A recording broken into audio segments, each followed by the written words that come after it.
São 7h36. Conosco, Dr. Rodolfo Pamplona Filho, juiz da Vara do Trabalho, professor titular de Direito Civil e Direito Processual, que está conosco aqui. Com muita honra, a gente recebe aqui o nosso entrevistado, atendendo aos nossos ouvintes. Dr. Rodolfo, um grande abraço, bom dia, seja bem-vindo ao programa. Bom dia, meu amigo Márcio Martins, é uma satisfação imensa falar aqui no seu programa, a maior audiência da Rádio da Bahia. Eu tenho uma satisfação realmente enorme em poder servir a cidadania, os amigos e as amigas que estão com dúvidas na área de direito do trabalho, na área de direito civil. Eu estou à sua disposição, porque quem não vive para servir, não serve para viver.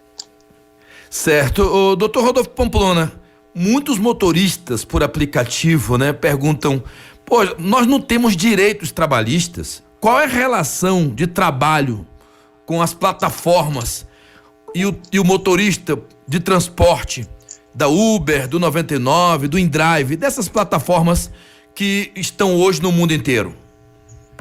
Estimado Márcio, essa é uma questão muito importante e é preciso esclarecer o cidadão, a cidadã que está dirigindo um Uber, que está dirigindo algum veículo nessas plataformas. É preciso entender que há uma grande polêmica, porque é uma nova forma de relação de trabalho. Nós não temos a menor dúvida que todo trabalho merece a sua retribuição, merece o reconhecimento da sua cidadania. Mas essas relações contratuais, elas não são estabelecidas a priori, como uma relação de emprego, de trabalho subordinado, mas sim como uma modalidade de prestação de serviços, no equivalente a uma prestação de serviços autônomos. Então, na ponta da faca, se o indivíduo dizer, vem cá, se eu entrar agora na justiça e eu quero receber meus tempos, meus fundos, meus décimos, quero receber alguma coisa, não, ele não tem direito a priori. Por quê? Porque a relação é estabelecida de uma forma civil. Todavia, o que há a grande polêmica, em função da disseminação desse tipo de atividade, em função mesmo de situações de exploração ou superexploração, há uma irresignação, há uma perplexidade diante dessa previsão inicial. E o que é que acontece? Aí uma peculiaridade do direito do trabalho. O direito do trabalho, o trabalho subordinado, o direito do emprego, é o que nós chamamos de um contrato realidade.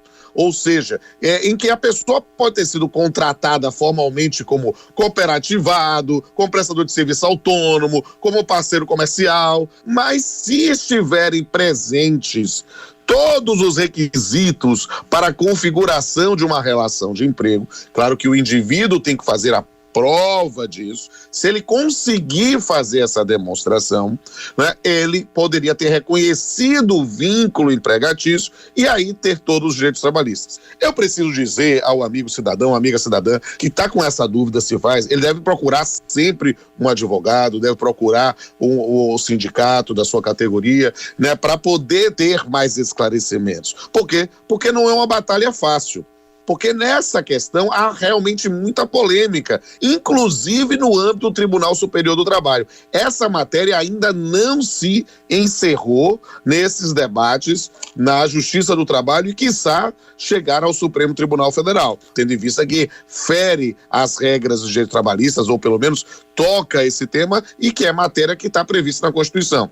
Então, o que eu posso lhe dizer é que, do ponto de vista formal, num primeiro momento, o indivíduo não tem realmente verbas trabalhistas a receber, aviso prévio, férias, 13º, FGTS.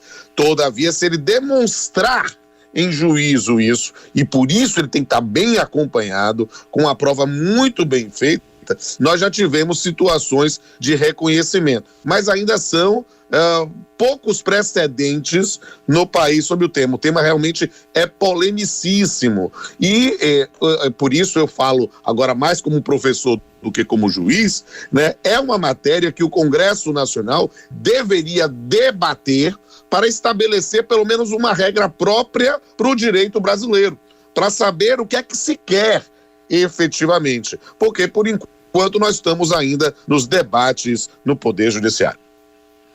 Tá certo, são 7h40, tem uma pergunta aqui que chega pelo 94040100, Humberto, que é motorista por aplicativo, faz uma pergunta, doutor Rodolfo Pamplona Filho, pois não? Bom dia, Márcio Martins, meu nome é Humberto, motorista por aplicativo. Márcio Martins é referente às tarifas da Uber.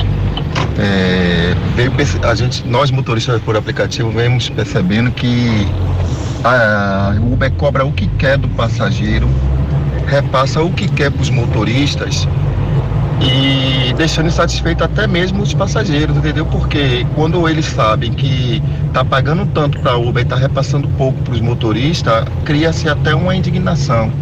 Então minha pergunta é, existe juridicamente alguma coisa que possa ser feito para tentar fazer com que essas tarifas sejam mais justas? Bom dia, segue a líder. Pois bem, doutor Rodolfo, qual é a lei que regulamenta o Uber? Há o que se fazer nesse caso do Humberto e de todos os outros que estão na mesma situação? Essa pergunta do Humberto é sensacional, é muito importante e é muito mais ampla do que nós possamos imaginar, amigo Márcio. Por quê? Porque não é somente a discussão sobre direitos trabalhistas, mas sim sobre o cumprimento do contrato estabelecido com a Uber e nesse ponto também pensando na relação com o consumidor. Note, dizer que a Uber cobra quanto quer, ou seja, não ter uma determinada previsão específica de qual valores, pode afetar as relações de consumo. E aí, nesse ponto, o Ministério Público ser acionado para poder verificar nessas situações o descumprimento. Na relação com o motorista, é preciso entender especificamente qual é a contratação e qual é a pactuação de pagamento. E essa é uma questão que, independentemente de ter uma relação de emprego ou não, pode exigir, por exemplo, a atuação do Ministério Público do Trabalho, porque ele não vai se limitar somente à relação de emprego, mas toda a proteção das relações de trabalho como um todo, para que haja normas mais claras, para que haja o cumprimento dessas regras. Eu diria a Humberto, verifique outros motoristas nessa situação, reúna provas sobre isso e procure o Ministério Público para a relação do consumidor e o Ministério Público do Trabalho. Márcio, deixa eu mandar um abraço aqui para a Rosemary de Itapuã, que está assistindo aqui a maior audiência da Rádio Bahia. Tá certo, doutor Rodolfo Pamplona, essa grande figura, esse grande mestre do direito civil processual, também aqui no nosso programa. São 7h43. Rodolfo, chega uma matéria aqui, diferente do que a gente está abordando, mas dentro do contexto, né? Ana de Simões Filho pergunta, doutor, é correto uma empresa pagar a metade do piso salarial a um funcionário novo, sendo que os demais, os mais antigos, recebem o dobro? Boa pergunta, Ana. Ana, a regra é que para trabalho igual, salário igual. Dizer que se há uma previsão específica de um piso para todos os trabalhadores, isso deve ser observado. Não há nesse ponto dizer, do ponto de vista da lei, é só depois de um mês, é só depois do período de experiência. Não, desde o primeiro dia deve. O que pode acontecer é haver alguma previsão em acordo coletivo ou convenção coletiva de pagamentos escalonados. Isso é possível, mas não é tão comum assim. Então, a priori, minha amiga Ana, você que está nos ouvindo, essa situação é realmente que aparentemente de violação de regras trabalhistas. Aproveite, procure seu advogado ou advogado do seu sindicato para que o seu sindicato possa lhe orientar e pode pedir a diferença nesse caso. Aproveito que respondo para uma Ana para mandar um beijo para a outra Ana que está mandando aqui o WhatsApp. Olha, Márcio, você tem a maior audiência. Meu celular não está parando aqui, tá todo mundo. Estou aqui ouvindo a rádio, eu estou achando o máximo aqui. Beleza, doutor Rodolfo, a sua audiência que também traz pra gente aqui, com certeza, esse grande público conosco, porque a gente tem muitas perguntas chegando. A Silvia pergunta o seguinte, diz que o patrão dela não sabia que estava grávida e acabou demitindo. O que é que ela faz agora, doutor? Silvia, questão realmente muito importante e que, lamentavelmente, ocorre com muita frequência em processos que são submetidos a nós ao seu trabalho. O que você precisa entender, Silvia, e todo cidadão, especialmente todas as cidadãs, precisam saber é que a proteção, a estabilidade da gestante não é uma proteção só à mulher, não. É a criança que está vindo ao mundo. Então, nesse ponto, se o patrão a despediu, ela estando grávida, ela deve comunicar ao patrão e voltar ao trabalho. Essa é o que se deseja. Por quê? Porque gravidez não é doença, não tendo numa situação de gravidez de risco, ela vai trabalhar até o momento que ela não tem condições de trabalhar e depois receberá pelo INSS. Agora, se já passou o prazo, se é uma situação, aí ela deve ir à Justiça do Trabalho para pleitear a indenização correspondente. Por quê? Porque a jurisprudência consagrou essa matéria. Nós temos aí, essa é uma matéria que é pacificada, ou seja, nós temos que proteger a gestante, proteger em especial o nascituro, desde o momento da concepção até 5 meses após o parto. Forma de preservar as nossas crianças, é preservar o futuro deste país. E já mando um abraço aqui para Ailton Santos, personal trainer, que também está ouvindo aqui a nossa rádio.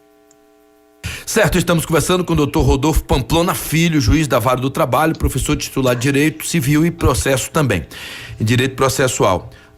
Doutor, tem uma moça aqui que é professora, não quer se identificar por motivos óbvios, diz que a Faculdade Anísio Teixeira, em Feira de Santana, reduziu os salários dos professores em 25% por causa das dificuldades, a pandemia e tudo mais. E ficou de retornar esses 25%, só que não retornaram, né? E colocaram 10% de volta, ou seja, eles estão perdendo 15% desde a pandemia para cá, quando retornaram só 10% e não os 25% inteiros. O que é que eles podem fazer? Nós precisamos explicar, e essa questão da colega professora da faculdade, é preciso explicar bem essa questão, porque há aspectos jurídicos extremamente relevantes. É preciso ver se essa redução se deu em função das medidas provisórias, algumas convertidas em lei, do período da pandemia, ou se foi algo unilateral pelo empregador. Por quê? Porque nós vamos ter tratamentos diferenciados aqui. É preciso entender que, da época da pandemia, havia sim a possibilidade da redução, mas note que já saímos daquela situação. Então, a ideia é que retorne ao estado anterior. Então, se há, na verdade, uma redução de fato do salário, sem um respaldo, nesse ponto nós vamos ter uma situação que cabe sim uma reclamação no seu trabalho. Eu recomendaria à colega professora, porque até entendo perfeitamente ela não querer se identificar nessas situações que geram realmente um constrangimento, um medo da perda do posto de trabalho, que ela faça uma denúncia, inclusive anônima, no Ministério Público do Trabalho ou até mesmo na fiscalização do trabalho, a Superintendência do Trabalho, para que possa verificar a situação e tentar resolver isso sem que ela seja identificada, sem que haja, nesse ponto, qualquer tipo de retaliação. Se isso não for possível, se não houver a movimentação, ela terá a Justiça do Trabalho sempre à sua disposição, e aí procure o seu advogado de confiança ou o sindicato da sua categoria. Certo, Rodolfo, uma pergunta ao juiz, né? O que é que os juízes do trabalho tiveram que mudar nas decisões, tiveram que avaliar melhor depois da Covid-19, naquele período que tudo ficou parado, aquela situação que o país parou, o mundo parou? O que é que os juízes analisaram diferente do que vinha analisando antes da pandemia? O que eu posso lhe dizer, meu amigo Márcio Martins, é que esse período da pandemia deixou muitas lições. E nós vivemos algo que era impensável, improvável, impossível, mas que se tornou realidade. Nós ficamos em casa. Nós ficamos tentando trabalhar virtualmente, houve aí uma aceleração das formas de comunicação e aí passamos a trabalhar com processos eletrônicos como nunca havíamos trabalhado, já tínhamos alguma prática, mas isso acabou se acelerando. E aí o que é que acontece? Houve no período da pandemia discussões, né, sobre a questão do que se chama da teoria da imprevisão. O que é isso? A discussão sobre rediscussão de acordos ou determinados cumprimentos, porque as pessoas tiveram uma perda da capacidade econômica, uma questão da diminuição sensível, porque era um fato realmente notório, e aí tivemos essas discussões no período da pandemia. No pós-pandemia, e na verdade nós vivemos hoje o que se convencionou chamar de uma nova normalidade, que a gente não sabe muito bem o que é, mas nós voltamos para as atividades presenciais, mas temos ainda os impactos disso na economia, decorrentes dos aspectos de saúde, dos aspectos políticos e todas as demais coisas. É preciso entender que a Justiça do Trabalho sabe muito bem o que aconteceu na pandemia, não pode fechar os olhos. Mas a gente tem que ter muito cuidado, Márcio. Por quê? Porque há quem passou realmente por vou usar a expressão coloquial, um perrengue, uma situação terrível, e aí com uma diminuição de capacidade econômica, e há quem queira se aproveitar dessa situação. O indivíduo já não cumpria as regras trabalhistas antes da pandemia e vem colocar a responsabilidade na pandemia. Então é preciso ter muito cuidado sobre essa questão, porque de repente quer se colocar na conta da pandemia um descumprimento de regras trabalhistas que muitas vezes remonta ao período anterior. Há algumas questões novas, inclusive nós temos situações que são dramáticas em função não somente do adoecimento, mas dos falecimentos decorrentes disso, principalmente na atividade de saúde, na atividade hospitalar, né? Quando pensamos em médicos, enfermeiros, em auxiliares de enfermagem que no combate à pandemia se contaminaram e vieram a óbito. Então, a discussão sobre a responsabilidade dos empregadores é algo que está acontecendo, pululando agora num pós-pandemia. Há realmente vários temas novos, Márcio, e eu estou à sua disposição e à disposição dos nossos ouvintes, das nossas ouvintes, para esclarecer tudo aqui com vocês. Para mim é uma satisfação imensa servir a nossa comunidade. Certo, são 7h53. Doutor Rodolfo, a gente chega ao final do programa de hoje, mas tem muita coisa para conversar ainda. A gente vai lhe incomodar mais uma vez, em breve, para que a gente possa trazer esses novos assuntos que a gente não teve condição de trazer por conta do tempo do programa, mas lhe agradecer imensamente pela contribuição com os nossos ouvintes. Bom dia, até uma próxima oportunidade. Bom dia, meu amigo, é uma satisfação imensa estar aqui. Quero dizer, inclusive, que fico muito feliz em ser procurado por vocês para poder esclarecer e estou à disposição. Eu acho que o que a gente pode fazer para servir, para esclarecer a cidadania, esclarecer a cada amigo e amiga que está nos ouvindo, é algo que nos permite sonhar com um mundo melhor. Portanto, conversamos com o Dr. Rodolfo Pamplona Filho, juiz da Vara do Trabalho, um mestre titular de Direito Civil e Direito Processual, que contribuiu demais aqui com o nosso programa. A gente agradece mais uma vez.